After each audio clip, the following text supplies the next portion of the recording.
Huwag mong turuang maging tamad yung anak mo. Kasi kawawa naman yung bata kapag nasanay siyang nakaasa sa ibang tao. Kapag nagkaanak ka at may isang desisyon ka sa buhay na akala mo okay yon na dapat pala hindi mo na lang tinuloy. Alam mo kung ano yon? Yung mentality natin na hindi na natin ipaparanas sa mga anak natin yung hirap na dinanas natin. Lahat ng gusto niya ibibigay natin. Ayaw nating maranasan nila yung hirap. Yung hirap na pinagdaanan natin bago tayo nakarating sa kung nasan tayo ngayon. Magandang pakinggan, oo.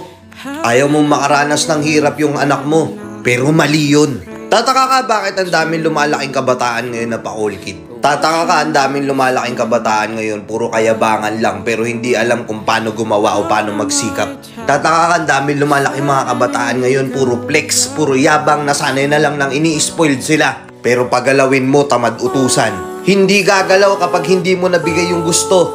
Kapag hindi mo naibigay yung gusto, masama yung loob sa'yo. Lumaki na lang na nakaasa sa magulang. Pakinggan nyo to.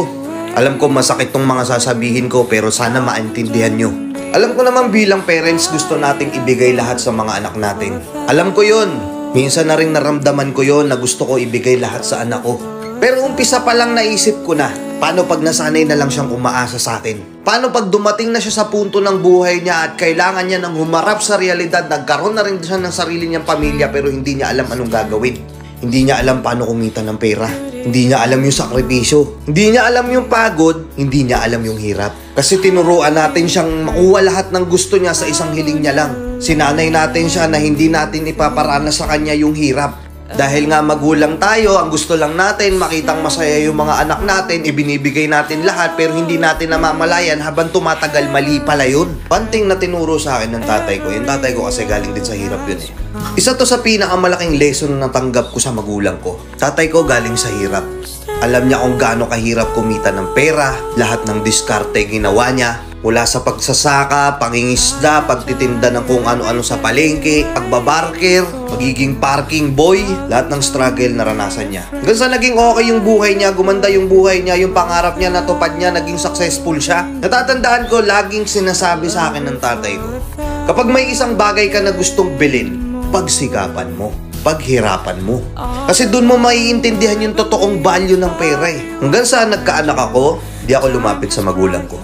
Lumapit lang ako sa kanila one time yung talagang hindi ko na kaya. Sabi sa akin ng tatay ko, gusot mo yan. Lalaki ka, ikaw pumlansya niyan. Nung una, sama ng loob ko, sabi ko, grabe, hindi ko man lang malapitan. Pero dahil dun sa sinabi niya na yun, natuto akong gumalaw mag-isa. Lahat sinubukan ko. Kahit gaano kaliit yung butas ng karayong pinasok ko, as long as malinis at marangal yung trabahong pinapasok ko. Habang tumatagal nagiging okay yung buhay ko, doon na-realize ko, paano na lang siguro kung lahat ng hiniling ko sa magulang ko na ibibigay nila agad sa akin. Isang hiling ko lang bigay agad sila. Tapos nawala sila. Paano na lang ako kikilos mag-isa? Kung hindi ko naranasan kung gaano kahirap kumita ng pera, ano na lang mangyayari kung wala na akong malalapitan at masasandalan pa? 'Di ba? May kilala ka ba ang tanda na nakasandal pa rin sa magulang nila? Nagkaanak na lang at lahat nakaasa pa rin sa magulang nila, takot magtrabaho. Nasanay silang naibibigay lahat ng gusto nila. Kaya nung nagkandaloko-loko na, nung nag-struggle na, nung back to zero sila, hindi na nila alam kung anong gagawin nila. Ngayon nung medyo okay na ako, na-realize ko, lumapit ako sa tatay ko, nag-usap kami. Nagpasalamat ako instead na sumama loob ko sa kanya. Sabi ko pa, salamat. Salamat kasi kung hindi nyo ako pinilit itulak tumayo sa sarili kong paa, baka hanggang ngayon ako nakadapa pa rin. Ang sarap sa pakiramdam na lahat ng nabili ko, lahat ng perang nahawakan ko galing ngayon sa pinaghirapan ko. Hindi ko inasa sa ibang tao. Kaya kahit dumating yung punto na wala na ako halos malapitan, kaya kong tumayo sa sarili kong paa. Nakuha nyo? Yung iba dyan sasabihin, grabe ka naman, hindi paparanas mo rin sa anak mo na maghirap siya. Hindi naman. Gagabayan ko pa rin siya pero may limitasyon. Ibibigay ko yung pangangailangan niya. Kapag nagawa niya yung isang bagay na pinapagawa ko sa kanya, may reward pa rin siya. Pero hindi ko ibibigay yung isang bagay na gusto niya nang hindi niya pinaghihirapan.